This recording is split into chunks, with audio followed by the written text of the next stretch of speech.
Bismillahirrahmanirrahim. Assalamu alaikum dear student. I am Amreen Ibrar. We have started the syllabus of CIE O levels mathematics. Our topic is properties of circle. In properties of circle आज हम जिस property को पढ़ेंगे वो है angles in alternate segment. Chapter 13 exercise 13C from book D3 7th edition. Students ये देखें, ये हमारे पास एक circle है. AQ is a chord. TP is a tangent line passing through this point A. अब ये chord एक circle को we know that a chord divide a circle into two segments. This is called the minor segment. This is called the major segment. अब ये tangent line अगर इस chord के साथ minor segment में angle बना रही है तो ये एंगल अगर यही कोड मेजर सेगमेंट के सरकमफ्रेंस पर जो एंगल बनाएगा उसके इक्वल होगा, यानी this angle is equal to this angle. Students अब हम पढ़ रहे हैं एंगल्स इन ऑल्टरनेट सेगमेंट. देखिए ये हमारे पास ए क्यू कोड है.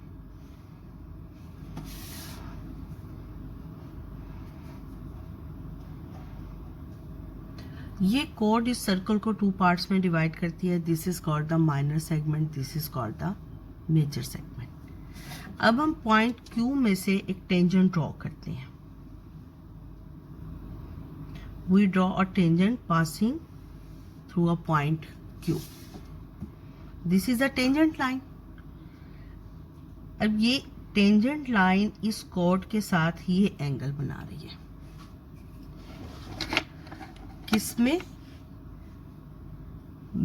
माइनर सेगमेंट, कोड के माइनर सेगमेंट और टेंजेंट लाइन के दरमियान में ये एंगल बन रहा है. ये एंगल किसके इक्वल होगा? This angle is equal to, यही कोड सरकमफ्रेंस पर जो एंगल बनाएगी, इस कोड के एंड पॉइंट्स को अगर हम सरकमफ्रेंस के एंड पॉइंट्स सरकमफ्रेंस पर ज्वाइन करते हैं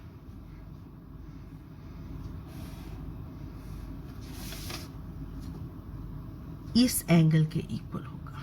ये एंगल इस एंगल के इक्वल होगा, यानी ए पी क्यू, इसको आप टी का नेम दे लें. तो A angle A Q T, angle A Q T is equal to angle A P Q. A P Q. Similarly यही कोड देखें, ऑल्टरनेट सेगमेंट, टेंजेंट और कोड के दरमियान में अगर एंगल माइनर सेगमेंट में बन रहा है तो ये किसके इक्वल है? ऑल्टरनेट सेगमेंट, यानी माइनर सेगमेंट और टेंजेंट के दरमियान में एंगल है तो ये मेजर सेगमेंट में बना रहा है. इसी तरह अगर यही कोड देखें, मेजर सेगमेंट में ये एंगल बना रही है. अब माइनर सेगमेंट में ये कहाँ एंगल बनाएगी? अगर हम पॉइंट ए और पॉइंट क्यू को यहां पर ज्वाइन कर दें तो ये एंगल इसके इक्वल होगा. इस पॉइंट को आप बी का नेम दे दें. तो एंगल ए क्यू, इसको सी का नेम दे दें. A Q C, angle A Q C is equal to angle A B Q. A B, angle A Q C is equal to angle A B Q. और इस property की abbreviation क्या लिखेंगे? Angles in alternate segments. Exercise 13C, question number 9. Find the value of each of the unknown. X आपने बताना है. This is a tangent line. This is a chord. Exercise 13C, question number 9A part. This is a tangent line. This is a chord. The angle, chord and tangent line make an angle 40 degree in the minor segment. तो major segment के circumference पर जो angle बनेगा वो इस angle के equal होगा, यानी x is equal to 40 degree. Property इसकी क्या लिखेंगे? Angles in alternate segment. Exercise 9C, question number 9B part. अब स्टूडेंट देखें, ये हमारे पास टेंजेंट लाइन है और ये कोड है. ये माइनर सेगमेंट में एंगल बना रही है 60 डिग्री. तो इसका ऑल्टरनेट एंगल कहाँ बनेगा? इसका ऑल्टरनेट एंगल ये होगा मेजर सेगमेंट में. क्लियर? और एंड पॉइंट्स ऑफ कोड बनाएंगे. These are the end points of कोड. और ये एंड पॉइंट्स ऑफ कोड जो हैं ये वाला एंगल बना रहे हैं.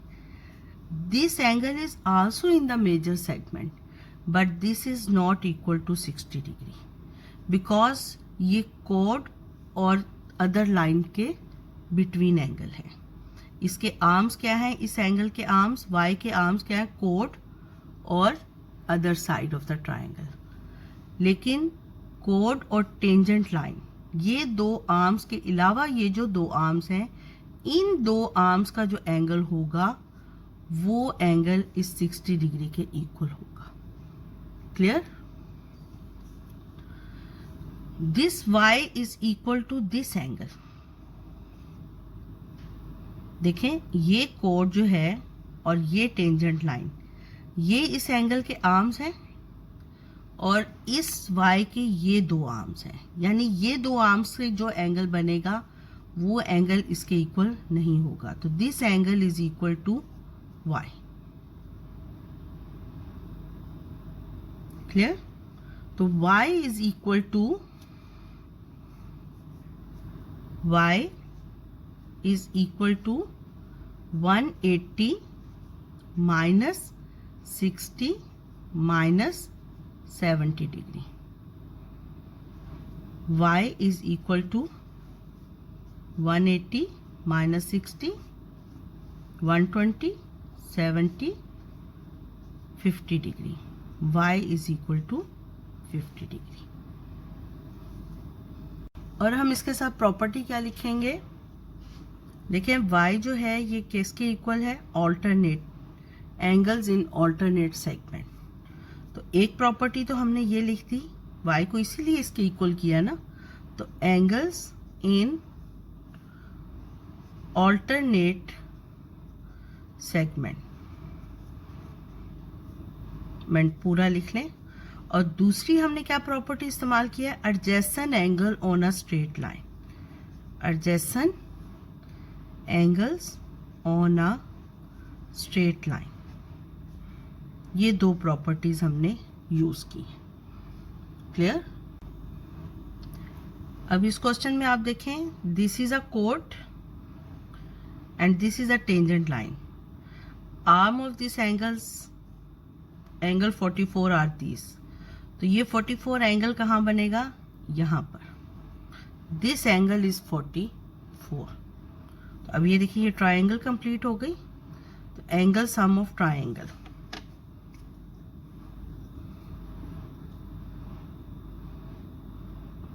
x plus 59 plus 44 is equal to 180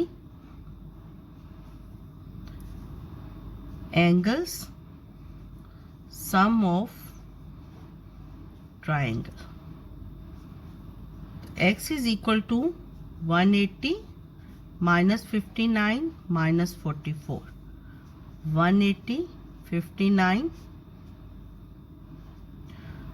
and 44, 7, 77. X is equal to 77 degree. Clear? Question number 9, D part. This angle is 81. This angle is also 81. ये दो आर्म्स हैं, इन दो आर्म्स के ये दो आर्म्स के इक्वल बन रहे हैं, और ये जो y है ये दो आर्म्स का है तो ये y के इक्वल है। अब आप दोनों प्रॉपर्टीज लगा सकते हैं, या तो adjacent angle on a straight line लगा दें या एंगल्स सम ऑफ ट्राइंगल लगा दें। और ये ट्राइंगल में y इस जगह पर किस पोजीशन में आया है, ये एंगल्स इन ऑल्टरनेट सेगमेंट। तो we write y plus 81 plus 43 is equal to 180। कौन सी दो प्रॉपर्टीज हैं? Angles in alternate segment. Angles in alternate segment की वजह से हमने y यहां था तो यहां पर भी लिख दिया। और दूसरी प्रॉपर्टी क्या है, या तो आप एंगल सम ऑफ ट्राइंगल कर ले या adjacent angle on a straight line कर दें। दोनों का सम जो है 180 के इक्वल होता है। तो angle adjacent angles on a straight line, on a straight line, y is equal to 180 minus 81 minus 43. 180 minus 81, 17, 99. 99 minus 43 is equal to 56 degree. Y is equal to 56 degree. Students, अगर आपको मेरा चैनल अच्छा लगा है तो मेरे चैनल को subscribe कर दें और नोटिफिकेशन के लिए बेल आइकन को प्रेस कर दें। अल्लाह हाफिज़।